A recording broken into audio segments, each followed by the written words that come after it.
Hey, what's up, guys? YouTube, everyone, hello. It's your boy Preston back again with B.O.P. Houston Rockets show, your weekly show here. I got my boy Pastor once again, my boy Dante.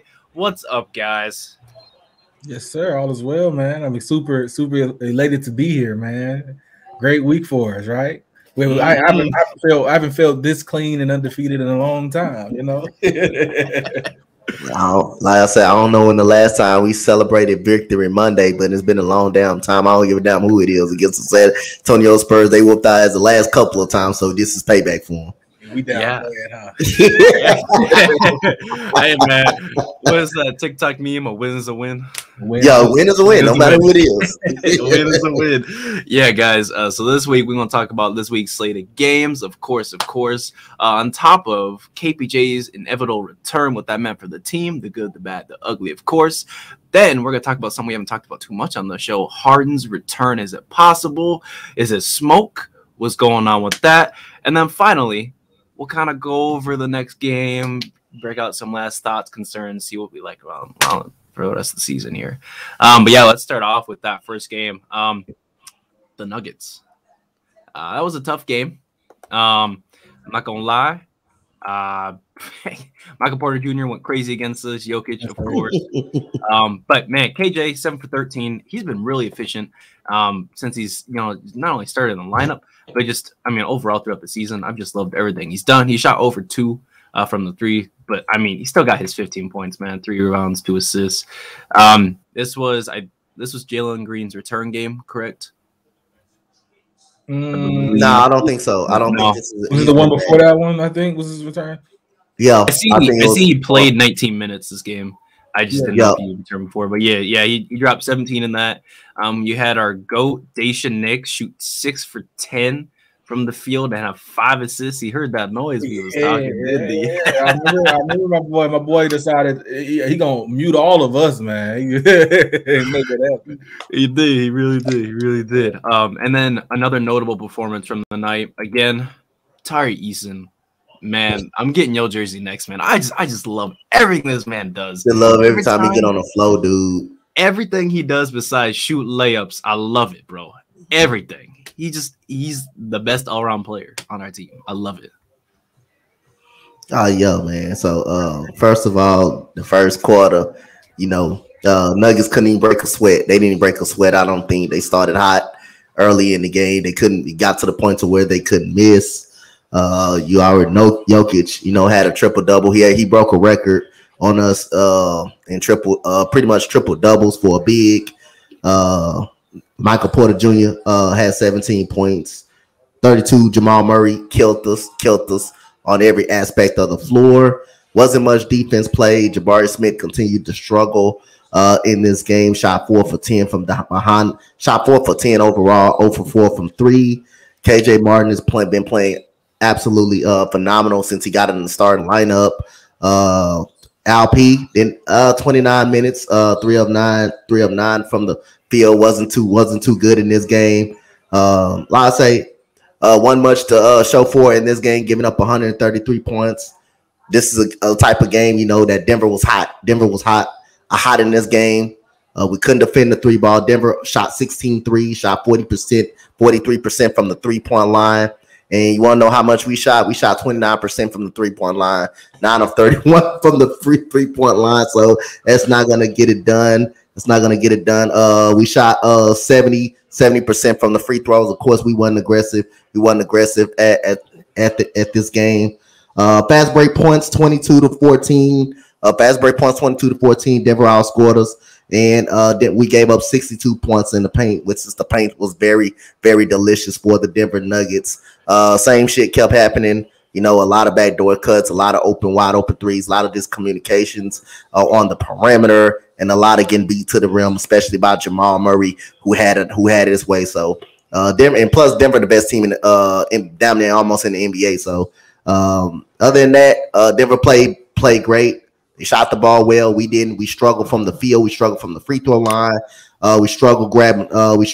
We had 33 assists though. We did move the ball quite well, which that was good. I'm trying to remember. It wasn't that bad. It was bad for us because we lost, and the way that we but it was a lot of things that I thought that were like promising in that game. And I thought that, if I remember correctly, the Nuggets had just came off an overtime win against a team. I can't remember who it was, right? I think that was against the Clippers. The Clippers, the game before. We had watched that game. So it was like they were hot. We had just we were already bad, and Jalen was coming back, to your point, Preston.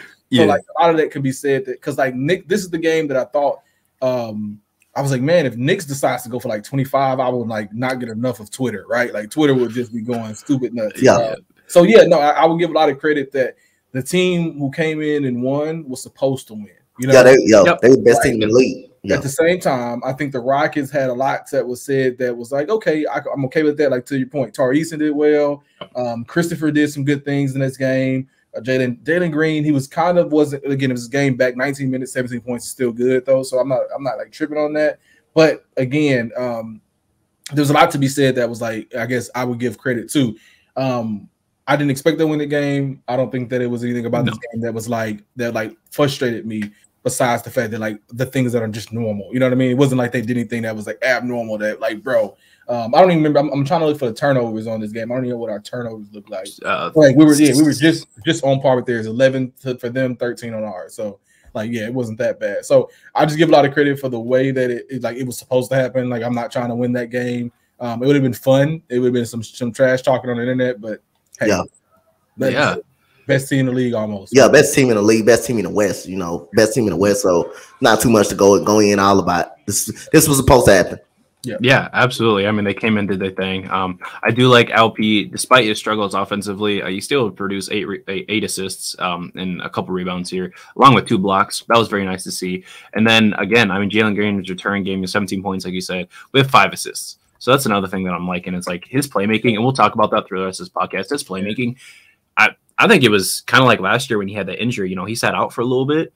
He was able to get his shot right a little bit. He was able to get his playmaking up a little bit, and he understood some of those backdoor cuts that he decided to lack on the beginning of the season throughout the rest of the season. But him coming back, just nonetheless, we can see the improvements. Him just sitting on the sideline and actually talking it through, whether that be John Lucas, Steven Silas, whoever else is sitting there talking to him. But it's good to see these improvements right away, him coming right back. I'm going to move on to that next game quickly. And that was the Grizzlies game. We only lost by 14, which, again, top seed in the West. I'm okay with these losses because we're showing fight for at least the majority of the game, and we're not losing, by 100 points. They're supposed to come in and beat us. We're at with that. We ended up shooting 11 for 34 from the 3.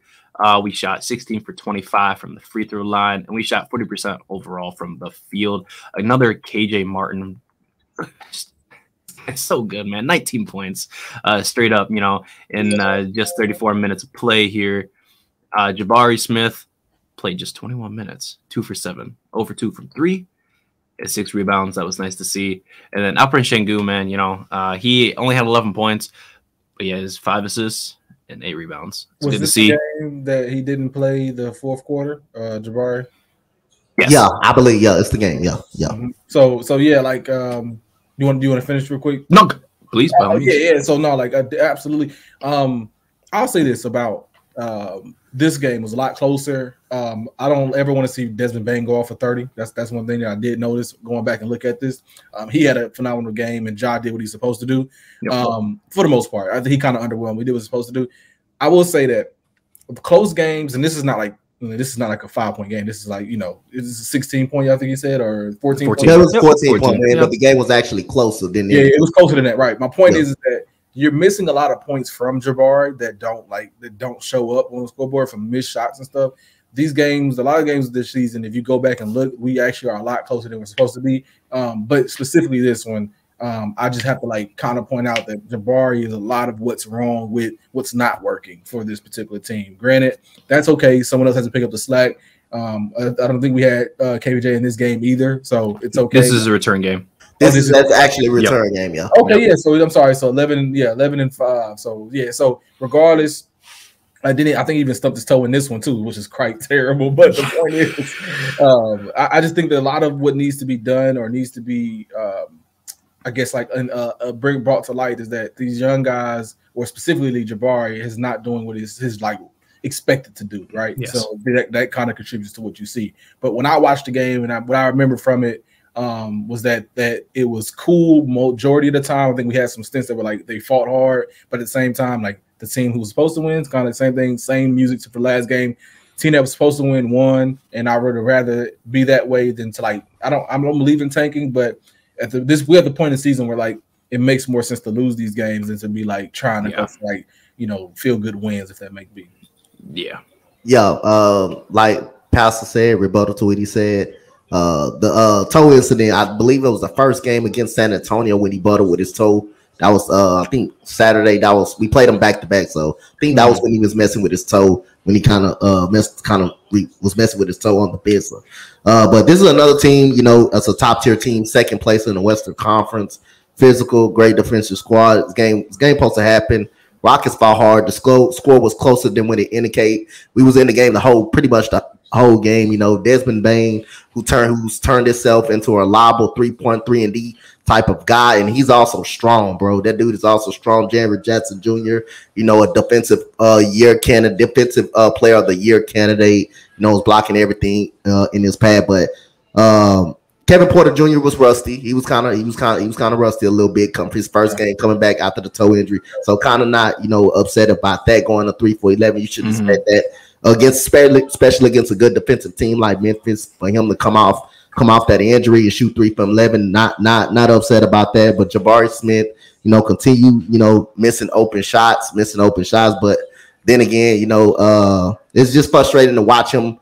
How many open opportunities he has all year long, and he's not being able to capitalize on them. But like I say, KJ Martin, 19 points, 34 minutes.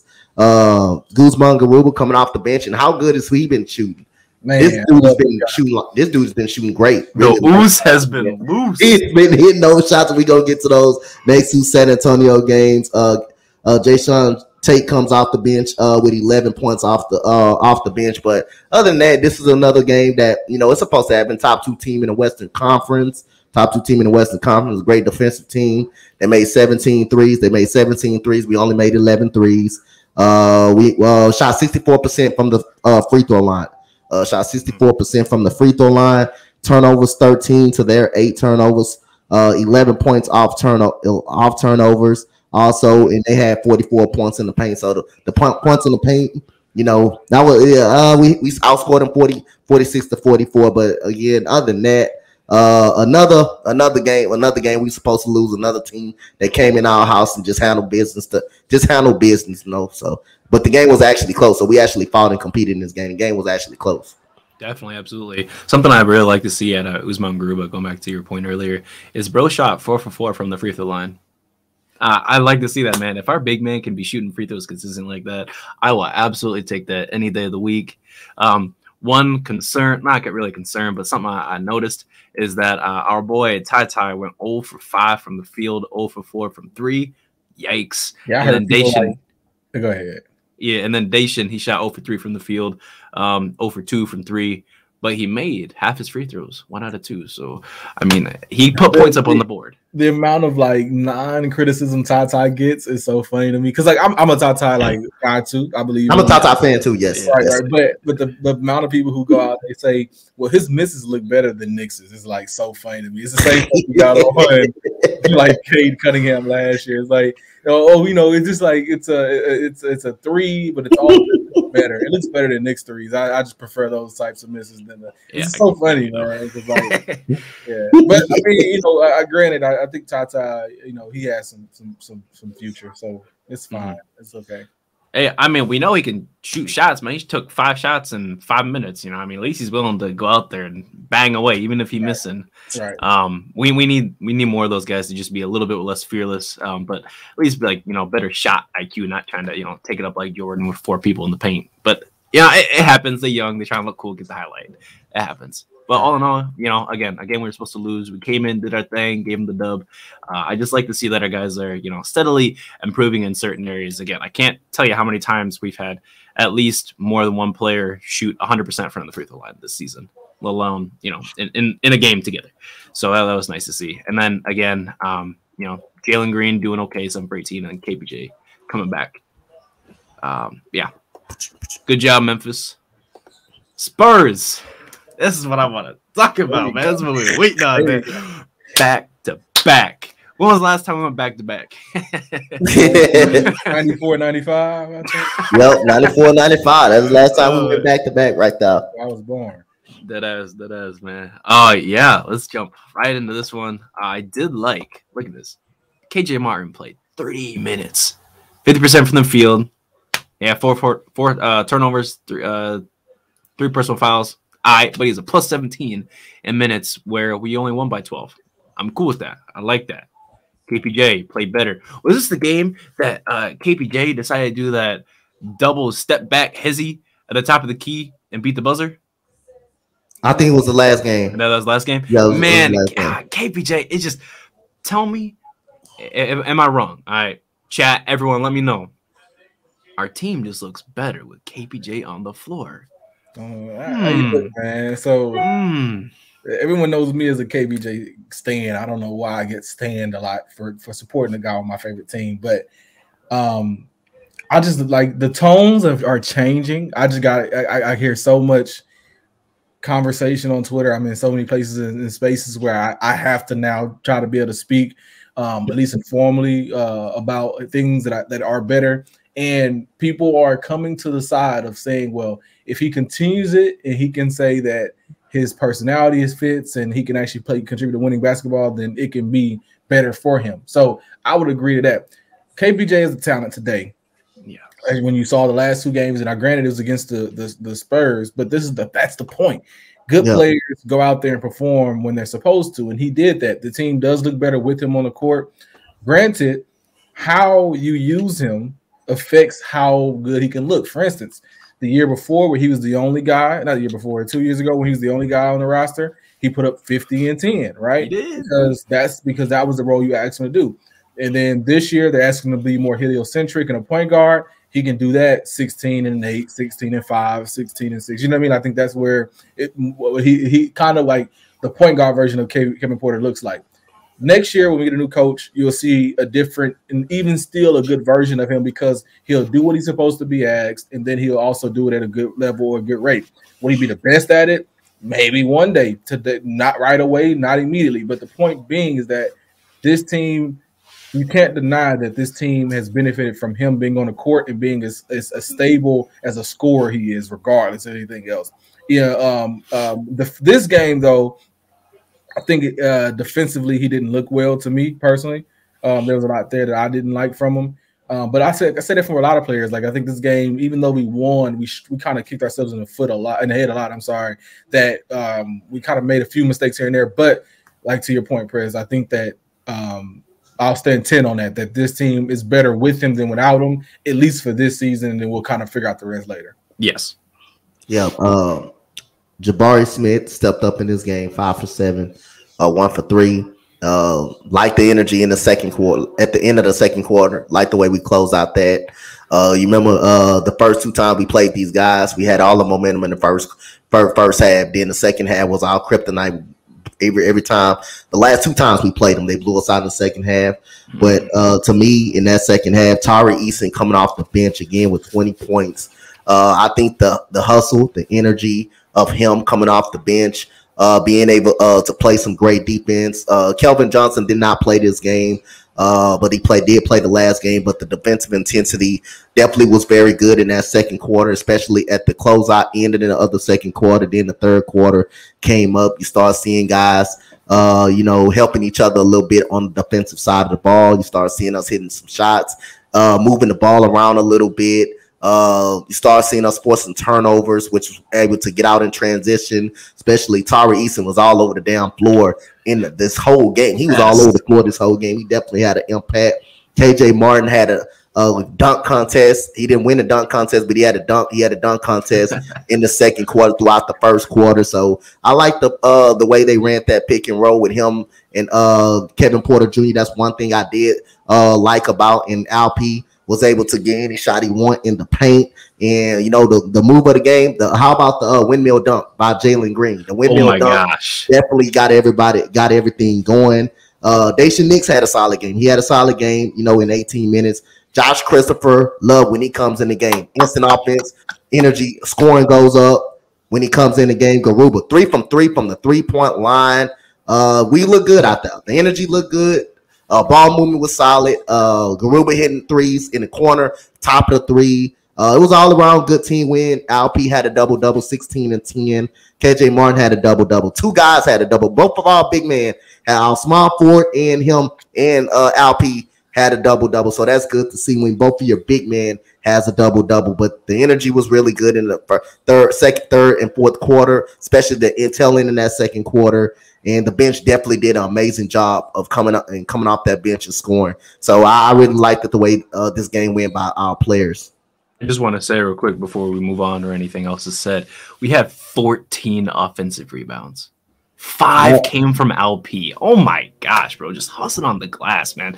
Again, like you can just see the entire tone shift from last week to this week. I mean, instantly. Yes, we played the Spurs. Shut up. What I'm saying is just in general, our team just we're hustling more. We ready to go. We act like we're a team. We're not this AAU team that Bill Simmons thinks we are. We actually hustling on the floor now, and it feels good. Again, against the Spurs, I know. I'm not trying to say that we're going to a championship or nothing right now. I'm just saying it feels good right now in this moment to have. Another thing one more thing I wanted to get through before we move on. Points in the paint, 74 points in the paint. Killed them in the paint.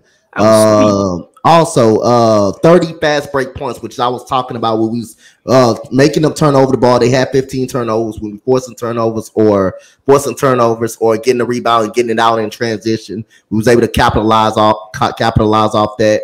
But surprisingly, we shot 8 for 23 from the 3-point line and still won this game. Still kind of won this game. San Antonio shot better from the 3-point line, made 15 threes, but most of that came in the first quarter where Devontae Graham was going absolute crazy. I thought he was about to have a 40-point night the way he was shooting on us in the first half, but we got that calmed down in the third and fourth quarter. But other than that, we had 26 assists. Great. Ball was moving pretty well. Anytime you're up in the upper 26, 25 range, that means you're spreading that basketball around pretty well and you're working together as a team on the offensive side of the ball. Facts. Now let's talk about this golly win we got last night, man. I was so happy about this one.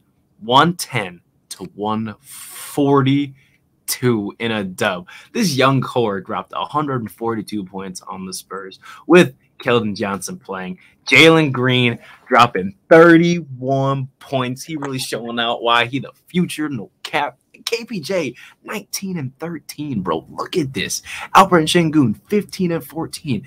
That is the trio that we've been asking for all season. That's exactly what we've been asking for. And yes, Jabari, he didn't have the greatest night, but he still shot 50% from the field, 50% from 3, and had 11 points. All right, he got 2 assists and 4 boards. I'm all for it.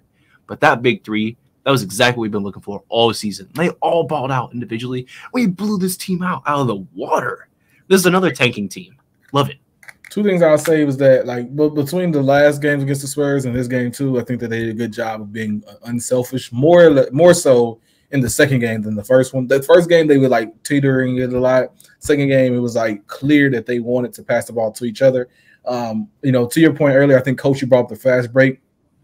These guys have deliberately done a better job on the fast break of like what they're going to do. So like passing it back to each other, they actually taking the easy shot versus like the highlight shot. This is something that we harp on Twitter all the time about. So I'm like going to give them credit for that. I'm truly like proud of the fact that like the second game they shot like about 50%, a little bit above 50% from 3. That's something that we haven't really got all season long from them guys. No efficient 3-point shots at all, really. So they did a good job there. And I think that like when we look at I don't know how to put it, like when we look at this team from the first game to the second game, and you saw what they did in the second game, I would say that kind of proves the point that like you can be happy with these wins. So like if the first game they barely won, but then they got blew out the second time, I would have been upset, right? If the first game they blew out and then got crashed the second time, I would have been upset. But the fact that they came in and they won one way and then learn how to win better against that same team the second time makes me feel confident in a way that at least they get something. Whether it's like anything, I don't know. We can measure that on a scale that's probably not even like scalable or measurable, if in a sense. But in this case, these two games made a lot of sense for this team, and they did a good job in I guess stepping up to the plate and actually being the better team as they should be. Like I said this whole time, So kudos to those guys. They actually, believe it or not, Dante, they actually mimicked the exact amount of points in the blank, 74 again. By the way, yeah. So I thought that was quite hilarious. But yeah, man, I just think that we didn't win a turnover battle really. About +3 in that one. We out rebounded a lot, to your point, Dante. So look, man, there is a lot to be happy about. I asked the question, or posed the question to you guys: are you guys okay with being competitive, and we are just happy with what we see on the court, even if it does cost us the first overall pick? Or would you want to continue to just bottom out for egos and such and just go for the first overall pick? Meaning that if we're 15-49 now, if we win 5 more games or 7 more games, would you guys be okay with that for the rest of the season? I think we only got 18 left. We got to win less than that. I would be okay with 3-4 more wins. But if we win 7, we out of the races, right? And the lowest pick we can possibly get at that point with the percentages, I believe, is the 8th pick. Yeah, it'll be 7. And 7. So, with that being said, we've just had bad luck, and I know how the lottery going to do us if we slide too high up in the standings, too high up. So yeah, I don't want to say bottom out, man, but you giving me an ultimatum here, so we got to bottom out. Yeah. So I'm kind of in between. Because again, the more we lose. Last year, I think we was the worst team in the league, and we still didn't get the number 1 pick. Correct. So again, like I say, ain't no guarantee. Who's to say we lose all of these games back to back? We ends up with the number 1 pick anyway. So at the end of the day, it doesn't really matter if we lose every single game down the stretch. It doesn't really matter because last year we were the worst. Last 2 damn years, we were the worst team in the league. And we didn't get the number 1 overall pick, so it doesn't even matter to me. I say I wouldn't be upset. I wouldn't be upset as many Rocket fans on Twitter. You should have lost the game. This is not the damn NFL where you get the number 1 overall pick anyway. When you lose, when you have the worst record, this is the NBA. We got to wait on a damn lottery ball to go our way. So I wouldn't give a damn if we win. Give a damn if we win half of these games. I say no guarantee we get the number 1 pick. Well, from history we know that they're going to try harder. The players are right, and I think it's okay for them to So as an organization, if I was a GM, granted, if it costs me my job, I think the right thing to do is to tank. But that's not something I'm for as a fan. Yes, and as a player, I'm not for. And so my point is that if a player decides that we're going to try our best and win as many games for the rest of the season, you kind of make your own bed, if that makes sense what I'm saying. So Jalen Green, KPJ, Şengün, Jabbar, if they decide to turn up for the next 18 games and they win 50% of those games, which is still hard to do, by the way. This is not something that can be achievable, but very so is still achievable.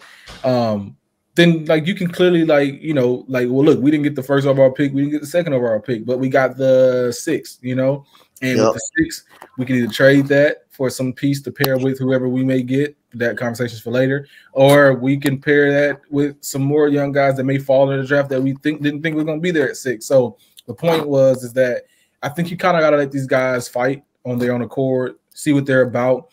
Someone made a funny post on Twitter that I thought was hilarious. That and this is took it out of context, but truly is very could be true for us. A lot of times we get harped on these young guys at their age and what they're not doing, but all it takes is 2 years, 3 years, and these guys could actually figure it out.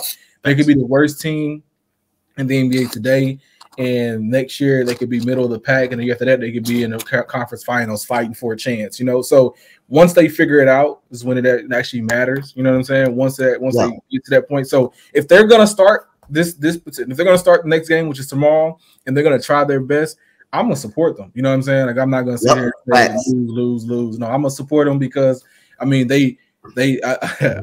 posed another question was I don't think that any of these players are going to be thinking after a game, damn, we're one step away from Wemby. Do you? You know what I'm saying? I think the players are thinking I don't need Wemby. I would hope I don't need Wemby, and I want to win on my own accord. I think they have egos, and they should have egos because they should want to be winners. So. And I know a fan base kind of want to say, hey, just like the Texans, hey, we expected them to go out there and lose. But you don't expect the player to go out there and lay down and not play hard. Even the Texans, like they didn't have a Jalen Green, bro. They didn't have a quarterback. You know what I mean? So it makes sense for like the understanding for them for this team, like supposedly, right? We have our future, supposedly. You know, however you write that up, from somebody's on this team is an all-star, a superstar, and a star. You know what I'm saying? From right? However that may end up being. So this team is not just fight. They're not conceding to some idea that because fans want this or because fans want this. Oh, I want this. But what was your question, Press? Yeah. I just wanted to ask. Do you think the players give a fuck about the draft? No. Excuse my language, but like I don't think they look at any of those players like cool. I don't care. I'm gonna go in here and ball out. And they're also probably maybe actually a little bit. I don't want to say like afraid, but you know they probably like a little bit cautious about like who they end up drafting because they know that they spot somebody got to give up their spot. Yeah, right. Yeah. So if anything. So like Paulo situation last year, right? You guys remember that one and how Jalen was like on board with that. Well, like that was because at that point in time, it was the consensus pick that Paulo's gonna fall to us, right? So that makes sense. You think that before that he thought, man, all we need is Apollo. No, bro. You know what I'm saying? And like, you know, and so that being the case, man, I just think that like it's hard to like even want that for these young guys. And to your point earlier, I think the word I would say is not cautious because like you may be right on that one. I would say that like I think that like they're really more like not really envious is the word, but like annoyed by like how many players think that they may need someone else when it's like, no, I got this. We're gonna figure it out. And I say that because every time I say these things, I don't even think Kevin Porter. I don't even think LP. And Alfie's already stated his point of how he feel about the team in the future. I think Jalen, who's been saying, give us 2 or 3 years, we're going to figure it out, thinks that we're only a couple years away from actually figuring it out. You know what I mean? Yeah. So I think he believes in himself enough. And I think that's probably like, I have grown a lot fonder and closer to him as like me being a fan of his, like strongly, you know what I mean? Like I this is something that like you guys are seeing a live change. Like I will probably argue down a lot of people now more than before about Jalen. I think there's a lot of intangibles there that we just kind of don't give credit to because he is on a bad team that is bad as far as like head structure and coaching and direction is bad, not as far as talent is bad. So with that being the case, I think that I would never expect to hear him say, yeah, man, we just need Wemby and we'll figure it out. You know what I mean? Like, I don't think that he was saying that. I don't think that he thinks like the rest of the league, or I'm sorry, the rest of our fan base, right? They're telling me, oh man, a scoop would do wonders next to Jalen. I don't think Jalen thinks that. You know what I mean? I think Jalen thinks that I'm gonna go out and get it and I'm gonna ball and I'm gonna do what's right and best for this team. I can figure it out for Jalen. You know what I'm saying? Yep. And I want that for my player. I don't want my player to think I need someone else to help me eat. Like, no. Like even, and this is what's so weird about this, and I'm sorry if I'm going on a tangent, tell me to shut up if not. Someone else, and I won't give out any names, but we talk all the time on Twitter. They say like, well, the codependency between the twins is so wrong. But then you tell me you want to draft Scoot, but you don't want Jalen to be codependent on KPJ. Is so weird to me because you almost are making it further worse, right? Like if you want to tell me you only want to play one of the two or stagnant either one of those guys in KPJ or Jalen, I'm okay with that because I get what you're trying to say. You want to separate the codependency, but then when you go and you follow that up with, but that's why we need Scoot. It's like I understand the premise of like you wanting a point guard to help everyone, but if it's about Jalen, then don't tell me that is your reasoning. You know what I mean? Like Jalen has to get better as a scorer, as to become more efficient on his own accord. Now, am I saying I don't want Scoot for Jalen? That's not what I'm saying. That's not my premise at all. I'm saying that when you talk about Jalen as an individual developing talent, I want to see him do things on his own accord: score, play, make, defend.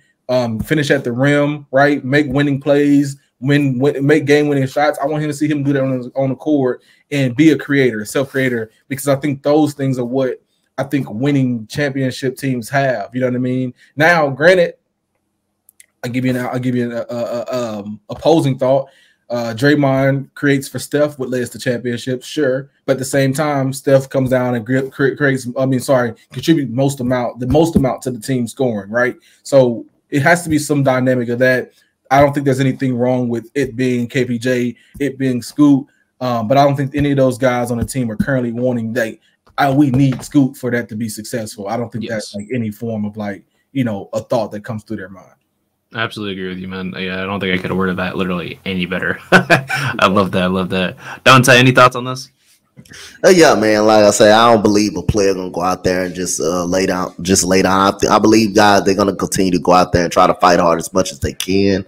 Like I say, I believe like in a lot of games this year they went out there and just fought hard. Some games, we were disappointed they did, and we didn't think they didn't fight hard. But a lot of games, there was some winnable games out there that show signs that they can compete with some of these teams out there, and some of these teams, down the stretch too. I think it's some winnable games down the stretch that these young guys could actually win these type of games down the stretch. But like I said, I won't be too upset if they decide. What if they decide to get on a little streak, keep this streak going or something, get on at least 4-game winning streak? And would I be upset because say fuck off because we gave up the number 1 pick? No, because we didn't get the number 1 pick last year, which was we were 3rd. That's how we got Jabari.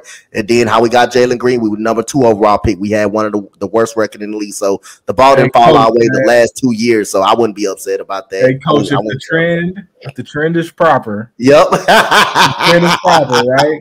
Yep. We're gonna get the 4th overall pick this year. Yep. 4th overall pick. You never know. 4th overall pick. Oh, drop us down the field, so it don't matter. Go ahead and run the Tankathon press. I bet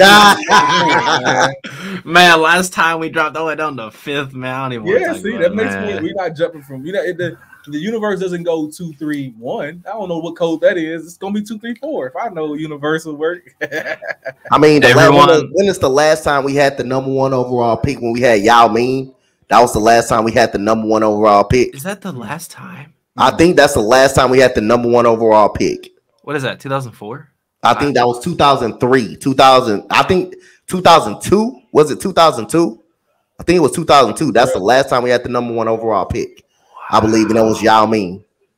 Well, I mean, that's kind of good and bad. Like, so one, we haven't been that bad since then. Yeah. Too. So like, one part of it. The 2 is like, I think haven't the odds changed since then anyway?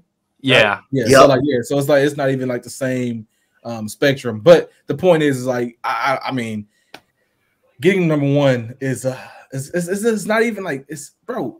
I get the argument though, like be worse so you don't have no less than 5. Sure. But man, like bro, listen, if we're between 1 and 4, and even if we end up with 9, bro, like it's okay, bro. We can do a lot to get rid of that and get an asset from a different team and be still on like track for some form of success. So it's not that deep for me. Like I think it's we'll figure out something. We'll find some path to success. I do understand it. Like this is a once in a lifetime chance, I guess. Not really because we had it in 2003, but Wemby would be great. I still have like concerns with that, but we'll figure it out. You know what I mean? We'll find a way to make it happen, and we don't have to have the number 1. It's not end all be all for me. I think that's kind of like why I am the way I am about it.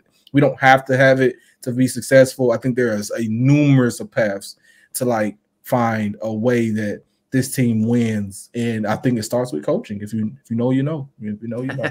If you know, you know. Hashtag Houston community. We all already know what it is, man. Speaking of concerns and thoughts and whatnot, I like to talk about our man KPJ. Like I mentioned earlier, right? Ever since he's come back, it's been nothing but sparks.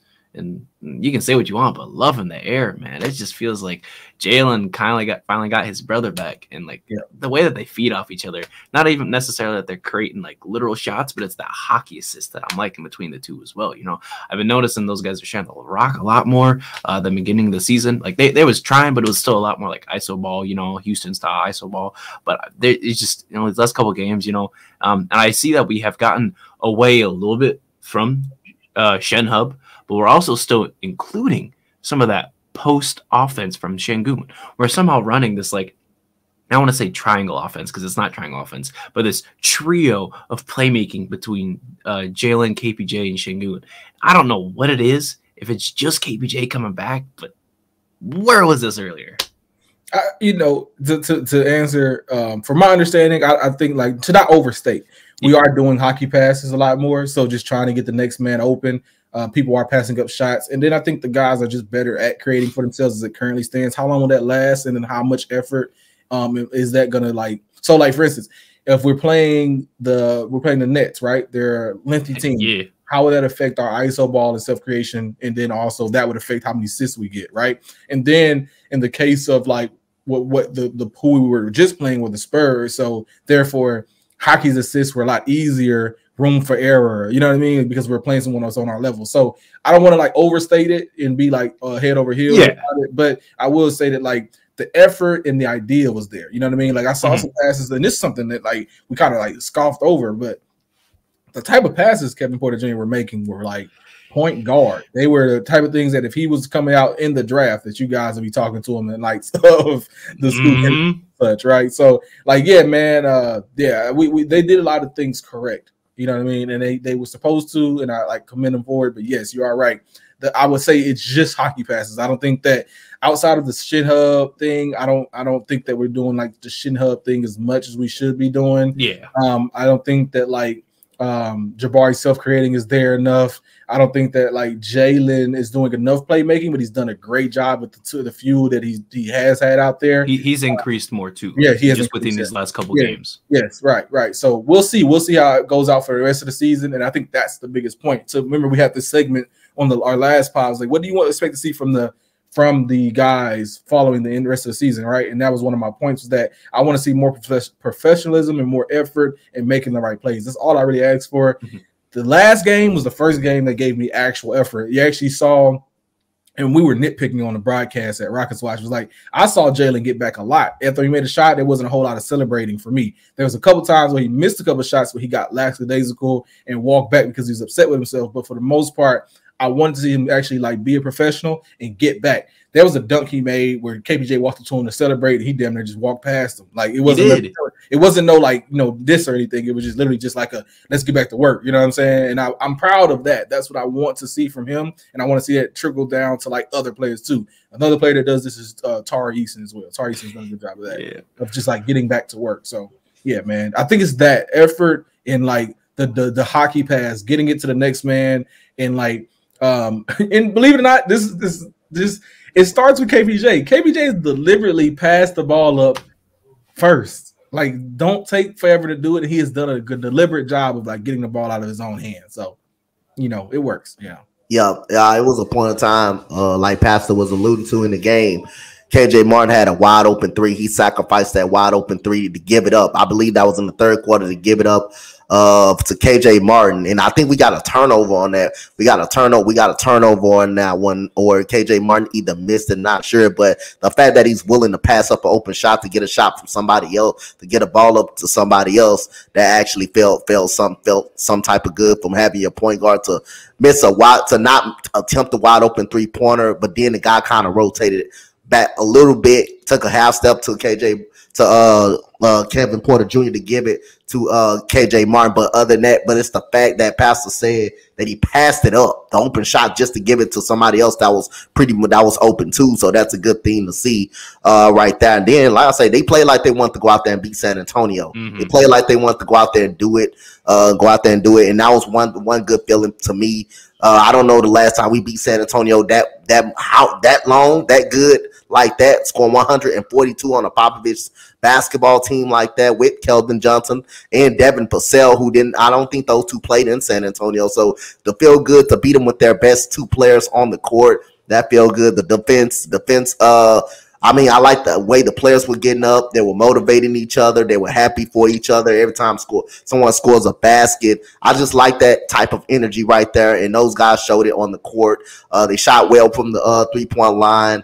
And again, just the fact that we were moving the ball around, guys were hitting wide open shots. Guys were making the extra play, making the extra passes, and helping out each other. I kind of like that. So that's the energy, even if we lose, that's the type of energy I like. That's the type of energy I like. That's fighting. That's fighting hard. And that's fighting hard. So it felt good to beat San Antonio the way that we beat them the last 2 games. So yeah, I feel good about that. Now, quick question on a side note with KPJ, right? You guys can have your opinions about this. Do you guys think that KPJ changes the culture of the team? No. While he's on the court, moving, you don't think he changes the culture at all? I think has almost little to do with how they. In fact, I think I don't think they look to him as like a personality of like leadership on the court. I think they look at him as like a big bro and like learn from. Like it's almost like I don't know if you guys have older brothers. Do you guys have older brothers? I'm the oldest. Oh, gotcha. Yeah. So my older brother was the troublemaker for me. So like I would look at him and be like, oh, I don't want to get in like to that, and he would tell me like, yeah. So I think that's how they view him. I don't think he sets like a standard or anything on the court. No. But no, I think he's like, as it pertains to like doing his job and being effective, I think that is good. But I don't view him as like some leader, some transcendent like guard that is like making sure everyone's in their right spot. No, I don't think so. He hasn't like gotten to that level of like maturity yet. He's only 22, bro. Like, no, I don't at all for him. No, not right now, for sure not. Yep. Okay. Yeah. I just let I pose a question. It just feels really good to have him out there. I do like his. You know why you feel that way though? Like I get maybe why you in my opinion, and this is you can tell me if I'm wrong. Go ahead. He is the best refined player on the court. So yeah, it feels as if like you may feel like he's setting a standard, but no, he's just the best of the group that's on the court as far as like scoring as a guard. I'm not talking like Şengün. Like Şengün is obviously the most efficient scorer per DM pound for pound. But I'm saying that Kevin Porter is like has the most experience. He's best at his own game. He also has room to grow at his own game and also can help other people grow if he actually like kind of like unpacks that. But that's like a him thing. That's not like they look at him to like be this like no. In fact, I said the only thing I would say to your point that would attribute to like it being acceptable would be that I think there's been statements made that like Jalen looks to him to like relieve some of the pressure. You know what I mean? So like that being the case, you're muted by the way, Dante, if you're speaking. But yeah, like no, that would be the only part I give to him. But as far as like him, like we know that he's good and he shows that. I think that's like part of what I give credit to as far as like the him being a standard or a role model. You know what I mean? Like he's done or not done. He is doing what he's supposed to do. Yeah. Yeah, absolutely, man. It's just really refreshing to be able to like have that player on the court where you look to him and you're like, damn, like, of course he should have made that. Damn, of course he should have made that read. It's just really refreshing. It's probably that honeymoon phase, of just him coming back and you're like, oh, I forgot a player could do all these things. It's crazy, especially for our team. It feels like like being a knockdown shooter. Like it's almost like, oh yeah, he's gonna hit that. Three, you know what I mean? Like, I agree with that. But I don't think that him knocking down threes affect other people knocking down threes. If that makes sense, that's my point. Right. So like like him being a reliever is like good. You know what I mean? Like I believe in that part. So anyway, but go ahead. Yeah, absolutely. Yeah, it's just a nice little refresher to have in our mind. But yeah, I'd say, all in all, it's good to have KPJ back. I'm assuming you guys feel the same, and hopefully the rest of Rockets community has that nice little apology letter for KPJ and is submitting it right now because he needs that. I know a lot of y'all was hating on him beginning of the season. He's an easy scapegoat. We talked about this a lot on the pod. I'm just glad to show, he's having a lot of y'all, shut those traps a little bit. It's nice. It's nice. Alrighty. I want to talk about, if you guys are out with this, we haven't talked too much about this yet. The Beard's return. Is it smoke? People are saying it's a 70% chance of him coming back. Is he coming back this season? Is he coming back next season? He's going to come back at all? Sixers look real good. They supposedly aren't concerned at all. They're thinking they want to offer him a max, as it is right now, a 5-year max for, what is he, 34 years old? It's 4 year max? I don't know. 5 year. No. Okay. Yeah. So 4-year max right now. I don't know, how old he is. He's 33, 34 years old. Trying to offer him a 4-year max. It might happen, might not.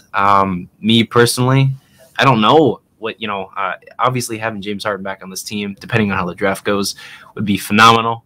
I mean, I'm for it. James Harden is my favorite player of all time. I have no problem with it. But at the same time, would we be rushing our young players' growth to have James Harden back on the team and kind of rushing that team development that we've kind of been building without him here?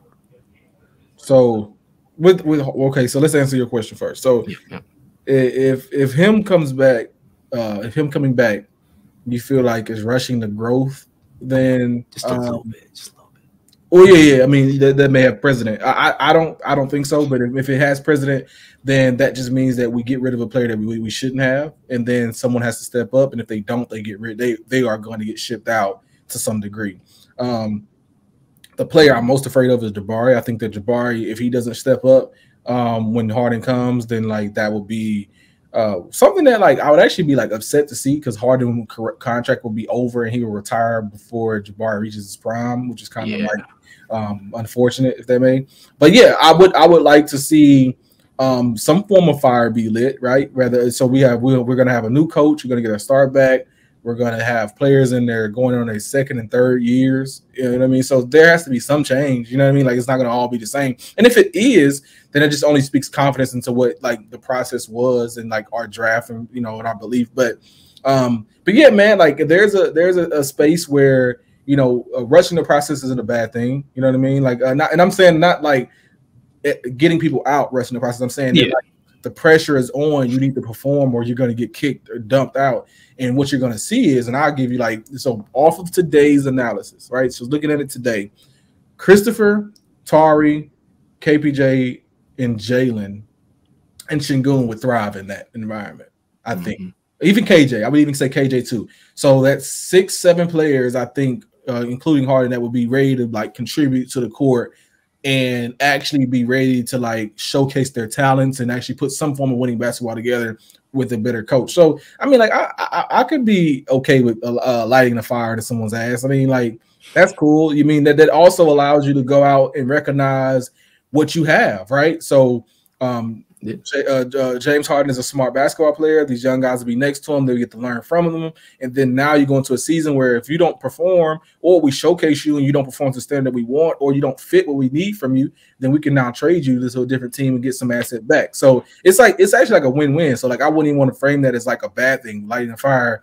I think if it rushes the front office's mindset, that's where I have like a lot of concern. If they're going to move on from players and then like trade people prematurely before we even see them on the court with Harden, right? Because I don't trust their offseason analysis, right? Like this is the same front office and coaching, and I don't know who made this decision, but I feel like Stone made this decision because he signed him. You had Bruno in over Şengün in the offseason, right? And that was clearly the wrong choice. So I don't want to see just trust me. Like he didn't work with Şengün. James doesn't work with Şengün. Just trust me. I don't want to see that. I want to see it actually go to the court and actually start and then kind of go from there. So anyway, but to the other point, do you guys want to respond to that and I go to the other point on Harden? No, it goes. I'm gonna respond after you go to the other part. Go. Okay, so in other words, there's one thing. The money that he gets from Houston and from Philly is about the same, roughly. It's something I learned today. I knew it was close. I didn't realize how close it was.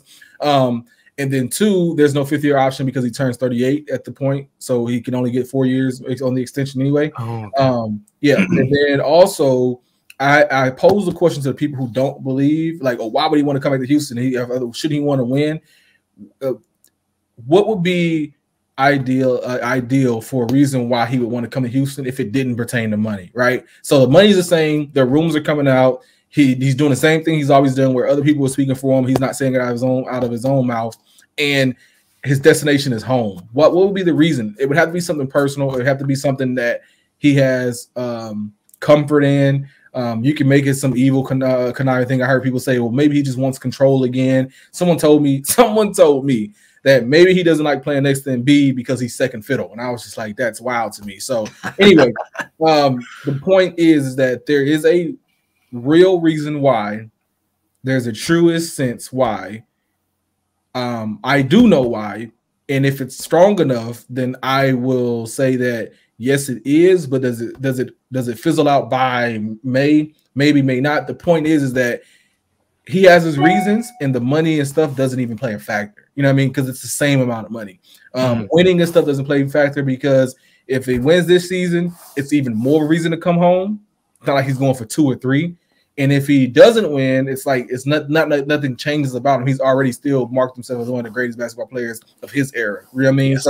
So it's not like it defines him. It's like no, it's like it's already defined. It's like James Harden just didn't win. You know what I mean? So anyway, nonetheless, he can actually be, I guess, like it could work out in a way where he comes home because of some personal reason and he's comfortable, and at the same time, like he gets paid the same that he would be being in Philly. So it's not like an issue at all, in my opinion.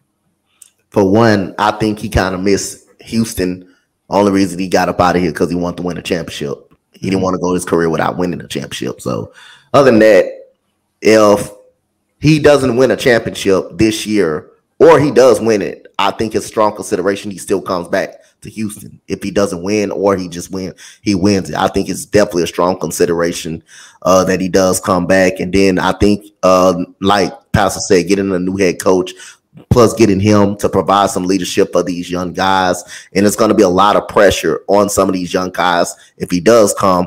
They'll step up or do their damn job, or not. The Heat is going to fire. They're going to be up under a lot of fire if they don't step up. And I'll say Raphael Stone did come out and say he wanted to be more aggressive this off season. So this could be one of the moves that he could definitely make coming if James Harden does. Even I think either way, it's a strong consideration. If he doesn't win a championship, I think it's still a strong consideration, or if he does win, I think it's still a strong consideration. The only reason he got up out of here because we surpassed our championship hole when Chris Paul went down with that injury. I think that was our championship window right there. That was the closing point of the championship window. When he went down, that was the closing point of it, right? I thought that was a closing point because if you look back the page before that after that season right there, I didn't think we were going to win it. I didn't think we were going to win it. Chris Paul was getting hurt, nicked up too much. Even though they did lose Kevin Durant, that game 5 kind of killed us. We was up in the fourth quarter and Curry got out. That was all the momentum right there. So I didn't think we would win. We were beating Golden State at that point. So other than that, I wouldn't be upset if James Harden comes back. Either way. So I think we would definitely get better by next year. But it wouldn't surprise me. It wouldn't surprise me if he does come back. I would be opposed to it. The thing with that too, man, Dante, is like there what like I keep saying it because like there's no reason for him to want to come back unless it was personal. Like there's no money. I don't think it's the money that the reason. I don't think it's the money. I don't think it's championship. There's like the reason their rumors are out there. The reason why people know, the people who are next to Harden, it's not even a kept secret. Like the people who are in denial on Twitter, the people who don't actually who are trying to philosophize on thoughts. You're not listening. Like people who are in the NBA know he wants to go back to Houston for a specific reason. It's a specific, I can't, I was on a space before and the guy's like, oh, what's the chance of someone going to Houston? People's like, oh, it's like 25%. It's like, bro, are y'all theorizing or you guys are listening? Like, you know what I mean? Like there was a point in time and I was, okay, I'll put myself on the flip side. There's a point in time where when Harden wanted to leave Houston, I was like, you know what? There's no way. The rumors is no. Harden wouldn't want to leave, and it's like, oh no, he does want to leave. You guys aren't reading the tea leaves. The tea leaves are there. I'm telling you, from beat writers, from local media to national media to friend groups, everyone is saying Houston's a real thing. You know what I mean? So being that the case, so let's just take the idea as being real. The idea of Houston is a real thing. Everyone would agree, right? Yep. The idea of Houston is a real thing. If that's the case, all the take out of why does he want to come? It has nothing to do with money. And nothing to do with money. Nope. It has nothing to do with championships. That's already set in stone. This is his fighting chance for a championship. It has to be something that you guys don't know. And that being the case, you have to leave it at that. This is not. Yep. He's not coming to Houston for no championship. He's not coming to Houston because he loves Jalen Green and the young guys. In fact, that article was only to bring light to the reasons that he do feel confident maybe in coming to Houston. But that's not why he's coming to Houston. It didn't leave Houston on some grand scheme to get these guys some draft capital and come back and help them win. No, that wasn't the case. This James Harden has other reasons here. You can speculate on all those reasons if y'all want to, but this is just solely personal. And if that's the case, it's almost like everything else is just obsolete. And that goes for like anybody in business, by the way. That's like, if it's how I feel personally about something, that's just like, I'm going to do what I want, you know? And that's what it is. If Adrian Wojnarowski can come out and say it's a strong possibility that he could be in Houston next year, then that's what I believe him. Because that's a person that actually have insight on the NBA and know these players. And know these players and know what these players are going to do. So if he comes out and say it's a strong possibility, then I think it's a very strong possibility that he end up back here next year. And like Pat said, it's personal. But I think he really does miss being in the city, and I think it's a strong possibility that he wants to probably come back here. And I don't think it got nothing to do with the money or running a GM, trying to build his own team like he did earlier on in his career in Houston. I don't think it has nothing to do with that. I think this is a personal part why he wants to end up back in Houston. Yeah, absolutely. You know, I mean, like I said, I'm absolutely welcome to it. And to your point earlier about the article with Jalen Green, I mean, he has posted stuff on the internet surrounding KPJ workouts in the summer. He was working out in Houston in the summer with the guys, with the team, and then I heard he still does it today. I heard he regularly does it today. Yeah. So like, I don't know how true that is. I can't speak on that. But if that's national media who said that, and I thought that was illegal. I didn't know you could do that still. So yeah. So yeah. I mean, I guess what would the NBA say if Kobe was working out with the Lakers if he played for a different team? I don't know. I guess like would it matter? I don't know. That's a weird thought. Matter. But yeah, would it matter? I don't know. But point being, yeah, like it's I can't even express how like it's such a legit thing, and it's such a wasn't planned. It wasn't like something that someone came up with some grand scheme of getting him out, getting him in. It wasn't that. It wasn't evil.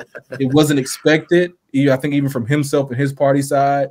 I don't think that it's like he misses Houston personally. For me, I think that there are things here that he has ties to and responsibilities to as well that may play into it. So I just like, man, just when you take it all into account, man, like I just think that, bro, yeah, like it just accept that, like, man, we get our start back. It didn't come back how we wanted to, but we've gotten better from it. And, you know, this guy can help us win. And it makes sense. Even at the truest sense, right? James Harden at the 1, 2, 3, or 4 at whatever you may be, is our version, or going to be our version of Andre Iguodala or Draymond Green, right? You know what I mean? He's going to be a facilitating playmaker who can help us win on multiple different fronts. He can help our guys get in the right spots. He know what winning basketball at least looks like. Who's going to tell him no? You know what I mean? On his team. Who's going to tell him no, right? This is like, hey, y'all, like, I've come here to like crown the next, you know, whoever of this team. This is my team. You know what I mean? Like, so there's no telling, but I wonder how that dynamic pans out. In fact, I think this is my theory. If you guys want to hear my like evil theory on it. Yeah, go ahead. I love to hear the theory. Well, no, like my theory on like him after he comes out of that situation. So I think that the reason why KPJ's contract is the way it is because I think they knew James Harden was coming back, and I think they knew the reasons beforehand. And my question is, I wonder how KPJ reacts to not having the lead role on the Rockets in the future, right? And not as it would be a bad thing, but more or less like there are things that have to be given up. People have brought light to like the locker and stuff, but like I'm more or less worried about, can he come in and actually learn from James Harden? Because I've made this statement, and this is my bold statement from a guy that I love, is that I don't think that he feels like he's in the stage of learning from James Harden. And I think that may be an issue. If he thinks that I'm ready-made and ready to compete against you for your spot, that may be the wrong thought, if that may be. But we'll see. I don't want to over-speculate. This is just my thoughts when I think about it. That, I think Jalen is willing to. I know Josh Christopher is willing to learn. I know Tari Easton's willing to work next to him. I know Jabari's going to shut the fuck up. Excuse my French. That's not English. That's French. And I know that LP would be comfortable next to him. The person who would benefit the most next to him would be Kevin Porter. You know what I mean? Being that you get to see how to do both of the roles, play interior, like bro, everything that James Harden does, KPJ can mock in a more athletic way. That he should thrive in that role. And I think that contract between Rafael Stone and Kevin Porter allows that to be said, well, look, if he comes here and he doesn't work out, we can just move bait and never have to deal with it. But he comes here and he works out. We have a super cheap guy that we can pay after James leaves that we can kind of thrive with. We have windows of opportunity to be made. So that's just like my outlook on it. I wonder how it pans out between the relationship between James Harden and KPJ, and if that can even be kept in place. Because what we do know, both of those guys are hot-headed. Much as we don't identify James Harden as hot-headed, we know he yells and argues at people all the time, and he's entitled. Yep. So, man, that's a weird dynamic to ask for. That's something that I'm trying to tell y'all, man. They don't give those contracts like that for no reason. I think that it's more. It's less about KPJ as a talent and more about what we know is coming forward. I think that's my theory on that. Yep. Yeah, absolutely. It'll be nice to have a bridger, right, from the past generation of Houston basketball going into the future for Houston's basketball, And I mean, even depending on when and how Harden retires, we'll be in a better place most likely then as well. And I mean, it doesn't matter like what kind of legend you got. Learning from a legend, not just like from them practicing when they've retired, but like watching them work in practice every day, that really builds a lot of players. And I mean, like I said, it's not that I'm against him coming here this season. I think, me personally, I feel like it's just a little rushed. But like you guys said, it might be necessary to do so, and if we have to, we got to do what we got to do. And we're going to do it, whatever is best for the team. That's what I'm all for. I want to make sure whatever we got to do for the team, because although I do like players and I am a little bit biased to some players, it's not just about them. It's about the organization as a whole that matters, as a whole community, Don't be surprised if Raphael Stone be's aggressive, just like he said he was going to be aggressive. Don't be surprised if we decide to, kind of be aggressive in the off season this year. So, I'm open to it. If he decides to come back to Houston, I'm open to it. And KPJ, a lot of this team is going to definitely be on the right track, and a lot of guys can learn a lot of stuff from James Harden. So I'm definitely open to it if he decides to come back. Abso-freaking-lutely. I guess we will see where that ends up taking us. But Dante, do you have any last thoughts here? I'm going to run the tankathon spin. If not, tell them where they can find you. First of all, y'all can find me at Coach Dante on YouTube and Coach Dante on 31 on Twitter and Coach Dante 31 on Instagram. Very good 2 game, 3 very good week for us. We made it, went 2-2. A couple of teams that we played was top tier teams in the West, but anytime, I don't care if it's against San Antonio. I really don't care if it's against San Antonio. Win is a win. It always feel good to have a victory. In the rest of these games down the stretch, I want the guys to continue to come out, play hard, fight hard. Like I said, I won't be too beat up if we don't get the number 1 overall pick. I wouldn't give a goddamn if we somehow win most of these games. Like I say, the number 1 pick hasn't done nothing for us the last couple of years, and it won't give us any opportunities this year. Last two times we haven't not had the number 1 overall pick. The last 2 times we finished with the worst record in the National Basketball League. We have not come away with the number 1 pick. This ain't NFL where you automatically have the worst record. You get the number 1 overall pick. Yeah. We gotta rely on a damn lottery ball to get the number 1 overall pick. Last time the Rockets had the number 1 overall pick, fans, was Yao Ming in 2002. We got the number 1 overall pick, and we got that generational talent. Fortunately, he couldn't stay on the court, and like I say, he was a beast when he was out there. But let's not rely on, let's focus on our young guys going out there, giving effort, improving in the areas that we expect them to improve in. If we do get a victory, I don't give a damn. We end up winning 5 in a row. I don't care. Just cherish it, embrace it. Just know if we're getting victories, our young guys are out there getting better at something. So, that's my final thought. Man, Dante always knows how to leave us, man. I love that. That's actually fantastic. Some positivity to end us off us. And with some more positivity, Dante, lottery's in our favor. Don't you ever say that again. Like I said, Dante, don't ever disrespect the lottery again. We landed the number 1 overall picked just now on a tankathon spin. Yep. That's what you get. Look at that. We draft Wemby, championship with James Harden next season. That's all I care about, man. That pick and roll between Wemby and James Harden would be, oh Yep. my gosh. Chicago goes up 5 spots to number 2. Utah up 7 spots to number 3. Indiana up 2 spots to number 4. And Detroit falls all the way down to number 5. Just how we want it. Thank you guys for watching and listening. This has been your weekly basketball show, Black Owned 713. Follow us on Twitter with that same username. You can also find me on Twitter at drip2ps_GAWD, Drip God. I'm on Twitter and Instagram as well. Dante, he's at Coach Dante31 for Twitter. Thank you guys for watching and listening. Like, comment, and subscribe on the show, and let us know how you feel about KPJ. We're eagerly waiting for your comments. Thank you. Thank you, guys. Have a good night.